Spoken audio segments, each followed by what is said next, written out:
നമ്മുടെ മലയാള മീഡിയകൾ ചില നുണപ്രചരണങ്ങൾ പടുത്തുവിടുന്നുണ്ട്. അതിലെ വാസ്തവം എത്രത്തോളമുണ്ടെന്ന് നാം തിരിച്ചറിയേണ്ടതുണ്ട്. എന്തൊക്കെയാണ് ആ നുണപ്രചരണങ്ങൾ എന്ന് നിങ്ങൾ കേട്ടു നോക്കുക. ഈ വീഡിയോ നിങ്ങൾ സ്കിപ്പ് ചെയ്യാതെ മുഴുവനായി കാണുക. എത്രത്തോളം സത്യാവസ്ഥ നമ്മുടെ മീഡിയകൾ മൂടിവെക്കുന്നുണ്ടെന്ന് നിങ്ങൾ തിരിച്ചറിയേണ്ടതുണ്ട്. ഒക്ടോബർ 7 ഇസ്രായേൽ ഹമാസ് യുദ്ധം ആരംഭിച്ചതിന് ശേഷം ഏറ്റവും വലിയ വ്യോമാക്രമണമാണ് കഴിഞ്ഞ ദിവസം രാത്രിയിൽ ഗാസയിൽ നടന്നത് എന്നാണ് റിപ്പോർട്ടുകൾ സൂചിപ്പിക്കുന്നത്. പക്ഷേ അതിന്റെ ഒരു വ്യാപ്തി എത്രത്തോളമാണ് എന്ന് മനസ്സിലാക്കാൻ ഇപ്പോഴും കഴിഞ്ഞിട്ടില്ല. ഓക്കെ, നിങ്ങൾ കേട്ടിട്ടുണ്ടാവും. ഒക്ടോബർ 7 ഹമാസ് ഇസ്രായേലിലേക്ക് അക്രമം അയച്ചുവിട്ടതിൻ്റെ ഫലമായിട്ടാണ് ഇത്രയും കിരാതമായ അക്രമങ്ങൾ അവർ നേരിടേണ്ടി വന്നത് എന്നാണ് നമ്മുടെ മീഡിയകൾ പറഞ്ഞുകൊണ്ടിരിക്കുന്നത്. കമൻറ്റ് ബോക്സുകളിലൊക്കെ ഇസ്രായേലിനെ സപ്പോർട്ട് ചെയ്തുകൊണ്ട് കാണുന്നത് ഉറങ്ങിക്കിടക്കുന്ന ഇസ്രായേലിനെ വെറുതെ അങ്ങോട്ട് പോയി കുത്തിയിട്ട് അനുഭവിച്ചതല്ലേ എന്നൊക്കെയാണ്. എന്താണ് ഇതിലെ സത്യാവസ്ഥ? ഒക്ടോബർ 7 ഹമാസ് അക്രമം അയച്ചുവിടുന്നതിൻ്റെ തൊട്ടു തലേന്ന് ഒക്ടോബർ 6 ലുബൈബ് ലുമൈദി എന്ന 19 വയസ്സുകാരനെ സൗത്ത് നബ്ലൂസിൽ വെച്ച് ഇസ്രായേലി അധിനിവേശ സേന വെടിവെച്ച് കൊല്ലുന്നുണ്ട്, ഒരു നിരപരാധിയെ. നമ്മുടെ മീഡിയകൾ അതൊന്നും അറിഞ്ഞില്ല, പ്രചരിപ്പിച്ചില്ല. ഒക്ടോബർ 5 അന്ന് അബ്ദുറഹ്മാൻ അത്ത, ഹുദൈഫ ഫാരിസ് എന്ന് പറയുന്ന 2 ചെറുപ്പക്കാരെ, യുവാക്കളെ ഷുഫ വില്ലേജിൽ വെച്ച് ഇസ്രായേലി അധിനിവേശ സേന വെടിവെച്ച് കൊല്ലുകയാണ്. അതേ ഷുഫ വില്ലേജിൻ്റെ എൻട്രൻസിൽ വെച്ചുകൊണ്ട് മറ്റൊരാളെ ഇസ്രായേലി സേന അതിനിഷ്ഠുരമായി വെടിവെച്ച് വീഴ്ത്തുകയാണ്. ഇങ്ങനെ നിരന്തരമായി അവർ അക്രമങ്ങൾ നേരിട്ടുകൊണ്ടിരിക്കുകയാണ് ഫലസ്തീനികൾ. ഇതൊക്കെയും അവരുടെ ഐ ഓൺ പലസ്തീൻ എന്ന ഇൻസ്റ്റഗ്രാം പേജിൽ our day to day update ചെയ്യുന്നുണ്ട്. ഓരോ വിഷയങ്ങളും ഏത് സമയവും അത് നഷ്ടപ്പെടാം എങ്കിലും അവർ അതിൻ്റെ ബാക്കപ്പ് ടെലിഗ്രാം വഴി അറിയിക്കുന്നുണ്ട്. അതോടൊപ്പം ഇൻസ്റ്റഗ്രാമിലൊക്കെ അവർ അറിയിക്കുന്നുണ്ട്. എന്നിട്ട് നമ്മുടെ മീഡിയകൾ ഇതൊന്നും അറിയുന്നില്ല, പ്രചരിപ്പിച്ചില്ല. ഈ ഒക്ടോബർ 7 ആക്രമണം നടക്കുന്നതിൻ്റെ 7 ദിവസം മുമ്പ് അൽ അമരി റഫ്യൂജി ക്യാമ്പിലേക്ക് ഇസ്രായേലി അധിനിവേശ സേന ഇരച്ചു കയറുകയും അവിടെ മുഹമ്മദ് റുമാനെ എന്ന് പറയുന്ന ചെറുപ്പക്കാരനെ വെടിവെച്ച് കൊല്ലുകയും ചെയ്യുന്നുണ്ട്. റഫ്യൂജി ക്യാമ്പ്, അഭയാർത്ഥി ക്യാമ്പിൽ ഒരു സ്വസ്ഥമായി ഒന്നുറങ്ങാം എന്ന് കരുതി പോകുന്ന ആളുകൾക്ക് പോലും അവിടെ സ്വസ്ഥത ലഭിക്കുന്നില്ല. അതുകൊണ്ടാണ് കേരളത്തിൽ പോലും ഇസ്ലാമിനെ എന്നും എതിർത്തുകൊണ്ട് സംസാരിക്കുന്ന യുക്തിവാദികൾ പോലും, മനുഷ്യത്വമുള്ള ചില യുക്തിവാദികൾ പോലും ഇസ്രായേലിനെതിരെ സംസാരിക്കുന്നത്. നിങ്ങളൊന്ന് കേട്ടു നോക്കൂ. കൃത്യമായിട്ട് ഇന്ത്യയിലെ ഹിന്ദുക്കൾ എന്ന് നമ്മൾ വിളിക്കുന്ന ഹിന്ദുത്വത്തിന്റെ ആൾക്കാരുടെ റെപ്രസെന്റേറ്റീവ് ആയിരിക്കുന്നവർക്ക് മാത്രമേ ഇസ്രായേലിനെ സപ്പോർട്ട് കൊടുക്കാൻ പറ്റൂ. വേറെ ആർക്കും പറ്റത്തില്ല. കാരണം ബ്രിട്ടീഷുകാർ ഉണ്ടാക്കിയതാണ് ഇസ്രായേൽ.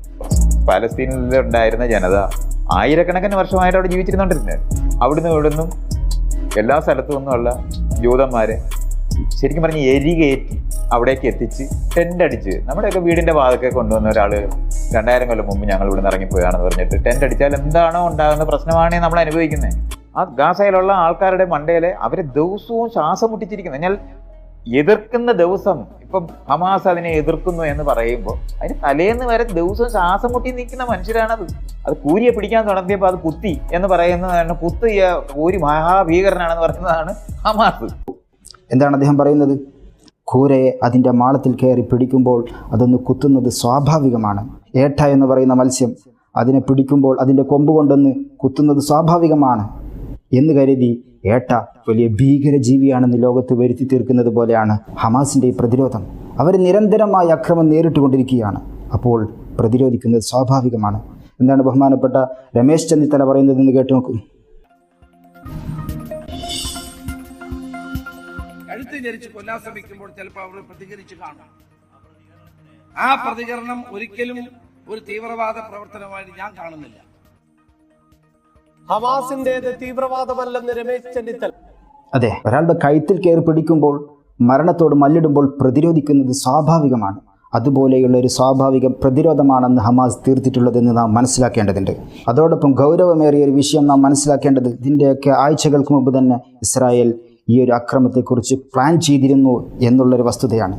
കാരണം ഒക്ടോബർ 7 അക്രമം നടക്കുന്നതിൻ്റെ 2 ആഴ്ച മുമ്പ് സെപ്റ്റംബർ 22 ഇസ്രായേലിൻ്റെ പ്രൈം മിനിസ്റ്ററായ ബെഞ്ചമിൻ നെതന്യാഹു UN-ൻ്റെ മുന്നിലാകെ ഒരു മാപ്പ് പ്രദർശിപ്പിക്കുന്നുണ്ട്, ദ ഗ്രേറ്റസ്റ്റ് ഇസ്രായേൽ.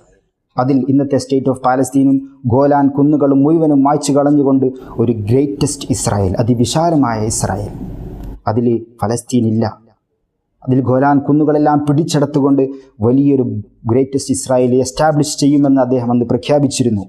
അതിൻ്റെ മുന്നോടിയായിക്കൊണ്ടാണ് ഈ അക്രമങ്ങളൊക്കെയും എന്ന് നാം മനസ്സിലാക്കേണ്ടതുണ്ട്. 1948 ഒരു ബലപ്രയോഗത്തിലൂടെ ബ്രിട്ടൻ്റെയും അമേരിക്കയുടെയും സഹായത്തോടുകൂടി ഇസ്രായേൽ എന്ന രാജ്യം രൂപീകൃതമാകുമ്പോൾ, അതിനു മുമ്പ് അങ്ങനെ ഒരു രാജ്യം അവിടെ ഇല്ലായിരുന്നു, ബ്രിട്ടൻ്റെ സഹായത്തോടു കൂടി അങ്ങനെ ഒരു രാജ്യം രൂപീകൃതമായി. അതിനുശേഷം ഒന്നാം നഖ്ബ സംഭവിച്ചു. എന്താണ് ഒന്നാം നഖ്ബ? ലക്ഷക്കണക്കിന് അറബികൾ, അതുവരെ അവിടെ താമസിച്ചിരുന്ന അറബികൾ സ്വന്തം നാടും വീടും വിട്ട് പലായനം ചെയ്യേണ്ടി വന്ന അവസ്ഥ വന്നു. ഒന്നാം നഖ്ബ. അങ്ങനെ 1953 ജനീൻ റെഫ്യൂജി ക്യാമ്പ് സ്ഥാപിതമായി.